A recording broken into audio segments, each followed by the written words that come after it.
Alice was beginning to get very tired of sitting by her sister on the bank and of having nothing to do. Once or twice she peeped into the book her sister was reading, but it had no pictures or conversations in it. And what is the use of a book, thought Alice, without pictures or conversation? So she was considering whether the pleasure of making a daisy chain would be worth the trouble of getting up and picking the daisies, when suddenly a white rabbit with pink eyes ran very close by her. There was nothing so very remarkable in that, nor did Alice think it so very much out of the way to hear the rabbit say to itself, oh dear, I shall be too late." When the rabbit actually took a watch out of its waistcoat pocket and looked at it, and then hurried on, Alice started to her feet, and burning with curiosity, she ran across the field after it.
And fortunately was just in time to see it pop down a large rabbit hole under the hedge. In another moment, down went Alice after it, never once considering how in the world she was to get out again. The rabbit hole went straight on like a tunnel for some way, and then dipped suddenly down, so suddenly that Alice had not a moment to think about stopping herself before she found herself falling down a very deep well. She'd plenty of time as she went down to look about her, and to wonder what was going to happen next. First she tried to look down and make out what she was coming to. It was too dark to see anything. Down, down, down. Alice was not a bit hurt, and she jumped up onto her feet in a moment. Before her was another long passage, and the white rabbit was still in sight, hurrying down it. There was not a moment to be lost. Away went Alice like the wind, and was just in time to hear it say as it turned a corner, "Oh, my ears and whiskers! Oh, how late it's getting!" She was close behind it when she turned the corner, but the rabbit was no longer to be seen. She found herself in a long, low hall, which was lit up by a row of lamps hanging from the roof. There were doors all round the hall, but they were all locked, and when Alice had tried every door, she walked sadly down in the middle, wondering how she was ever to get out again. However, the second time round, she came upon a low curtain she'd not noticed before, and behind it was a little door about 15 inches high. She tried the golden key in the lock, and to her great delight it fitted. Alice opened the door and found it led into a small passage, not much larger than a rat hole.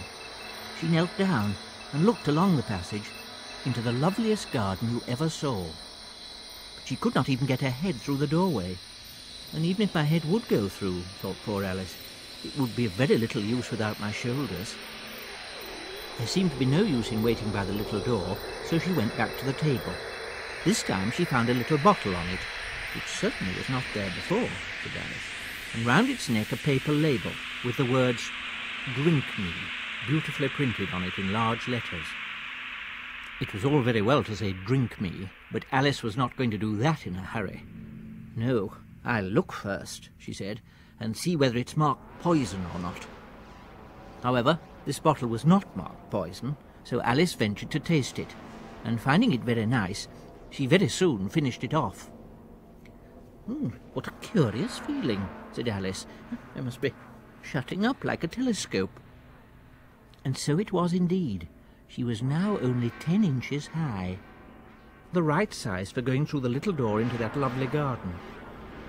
When she got to the door, she found she'd forgotten the little golden key, and when she went back to the table for it, she found she couldn't possibly reach it. She could see it quite plainly through the glass, and she tried her best to climb up one of the table legs, but it was too slippery. And when she tired herself out with trying, the poor little thing sat down and cried. "Oh, come, there's no use crying like that," said Alice to herself rather sharply. "I advise you to leave off this minute." She generally gave herself very good advice, though she seldom followed it. Soon her eye fell on a little glass box that was lying under the table. She opened it and found in it a very small cake on which the words "Eat me" were beautifully marked in currants. "Well, I'll eat it," said Alice, "and if it makes me larger I can reach the key. If it makes me smaller I can creep under the door. So either way I'll get into the garden, and I don't care which happens." She ate a little bit and said anxiously to herself, "Which way, which way?" And she was quite surprised to find she remained the same size. So she set to work and very soon finished off the cake. "Curious and curious," cried Alice. She was so much surprised that for the moment she quite forgot how to speak good English. "Now I'm opening out like the largest telescope that ever was. Oh, my poor little feet! I wonder who will put on your shoes and stockings for you now, dears?" Just then her head struck against the roof of the hall. In fact, she was now more than 9 feet high, and she at once took up the little golden key and hurried off to the garden door. It was as much as she could do, lying down on one side to look through into the garden with one eye, but to get through was more hopeless than ever. She sat down and began to cry again. "You ought to be ashamed of yourself," said Alice. "Great girl like you." But she went on all the same, shedding gallons of tears, until there was a large pool all round her, about 4 inches deep, and reaching halfway down the hall. After a time she heard a little pattering of feet in the distance, and she hastily dried her eyes to see what was coming. It was the White Rabbit returning, splendidly dressed, with a pair of white kid gloves in one hand and a large fan in the other. He came trotting along in a great hurry, muttering to himself as he came, "Ooh, the Duchess! Ooh, the Duchess! Ooh, won't she be savage if I've kept her waiting? Ooh!" Alice felt so desperate she was ready to ask help of anyone. So when the rabbit came near her, she began in a low, timid voice, "If you please, sir." "Ooh!"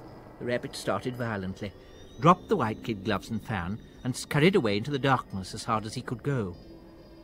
Alice took up the fan and gloves.